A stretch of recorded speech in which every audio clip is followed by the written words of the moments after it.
Rahul Mamkootathil MLA Palakkad താമസിച്ച ഫ്ളാറ്റിൽ അന്വേഷണ സംഘം പരിശോധന നടത്തി. രാഹുലിന്റെ ഡ്രൈവറുടെ മൊഴി രേഖപ്പെടുത്തി. രാഹുലിനായി സുഹൃത്ത് ഫെനി നൈനാന്റെ വീട്ടിലും പോലീസ് തെരച്ചിൽ നടത്തി.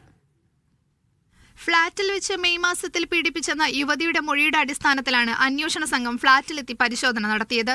ഉച്ചയ്ക്ക് 12 മണിയോടുകൂടി ആരംഭിച്ച പരിശോധന 3 മണിയോടെയാണ് പൂർത്തിയായത്. എന്നാൽ ആ ദിവസത്തെ CCTV ദൃശ്യങ്ങൾ SITക്ക് ലഭ്യമായില്ല. CCTV DVRന് ബാക്കപ്പ് ഇല്ലാത്തതാണ് തിരിച്ചടിയായത്. അതേസമയം ഏതെങ്കിലും തരത്തിൽ ദൃശ്യങ്ങൾ ലഭ്യമാക്കാൻ അന്വേഷണ സംഘം ശ്രമിക്കുന്നുണ്ട്. അതോടൊപ്പം സമീപത്തെ കൂടുതൽ CCTVകൾ പരിശോധിക്കാൻ ഒരുങ്ങുകയാണ് അന്വേഷണ സംഘം. രാഹുൽ മാങ്കൂട്ടത്തിലിന്റെ പേഴ്സണൽ സ്റ്റാഫിന്റെയും ഡ്രൈവറുടെയും മൊഴി അന്വേഷണ സംഘം രേഖപ്പെടുത്തി. നാളെയും അന്വേഷണ സംഘം ഫ്ളാറ്റിലെത്തി പരിശോധന നടത്തും. വ്യാഴാഴ്ച Rahul Mamkootathil phone switch off ചെയ്തതിനു ശേഷം പോയ വഴിയിലെ CCTV ദൃശ്യങ്ങളും പരിശോധിക്കും. SITയുടെ ആവശ്യപ്രകാരം സ്പെഷ്യൽ ബ്രാഞ്ചാണ് പരിശോധന നടത്തിയത്. രാഹുലിന്റെ സുഹൃത്ത് ഫെനി നൈനാന്റെ അടൂരിലെ വീട്ടിലും പോലീസ് തിരച്ചിൽ നടത്തി. പോലീസ് വീട്ടിൽ കയറി ഭീഷണിപ്പെടുത്തിയെന്നാരോപിച്ച് ഫെനി അടൂർ പോലീസ് സ്റ്റേഷന് മുന്നിൽ പ്രതിഷേധിച്ചു. അടൂർ നഗരസഭയിലെ UDF സ്ഥാനാർത്ഥിയാണ് ഫെനി നൈനാൻ. മീഡിയ 1 പാലക്കാട്.